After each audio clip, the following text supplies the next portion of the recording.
Guys, this is my 2013 Polaris 850 Scrambler high output, and I've had this machine a long time. I've put some extremely hard use onto it. There's like, I think 6,500 miles on it, and ever since the day I bought this machine, it had an issue. If you look back on my older video of this machine, I think I did a video of it. It had a crazy erratic idle.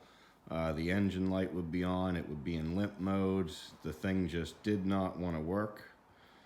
And finally, well, majority of the time, if you warmed the machine up, drove it and ran it, blah, blah, blah, eventually it would kind of come out of it and it wouldn't act up.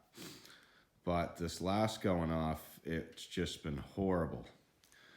So anyway, I got the machine going yesterday, threw a new battery into it, because of course if you don't have a tender, these things are just ferocious on batteries.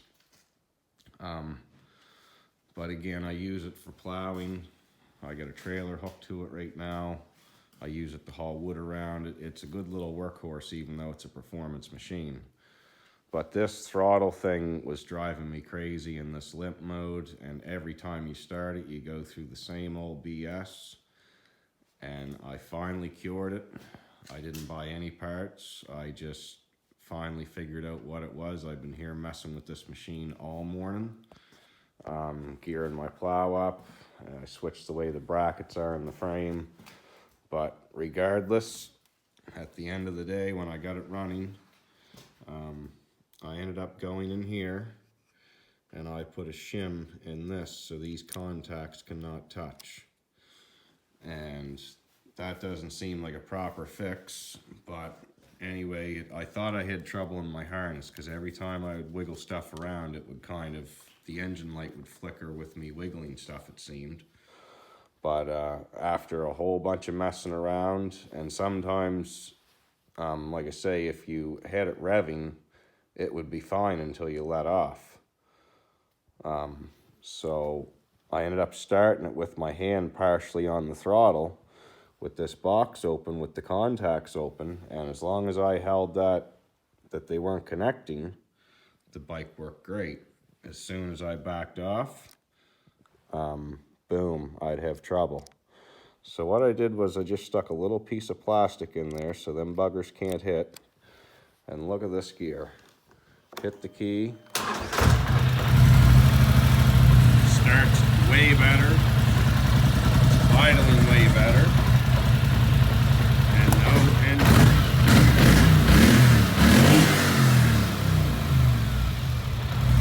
So,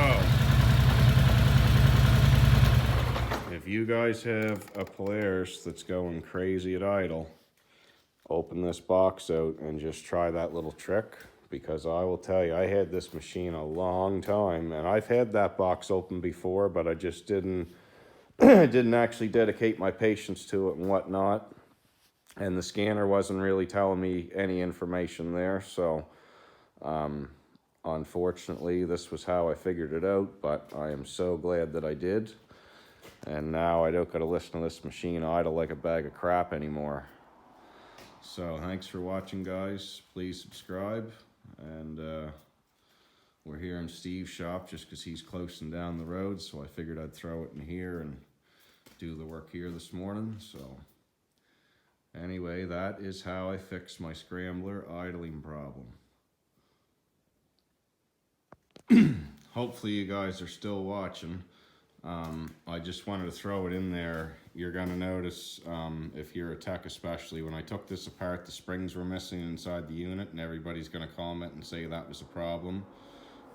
No, the springs just flew out of the unit here when I took it apart, because I thought I could adjust this play out of this switch, which is essentially what causes the problem.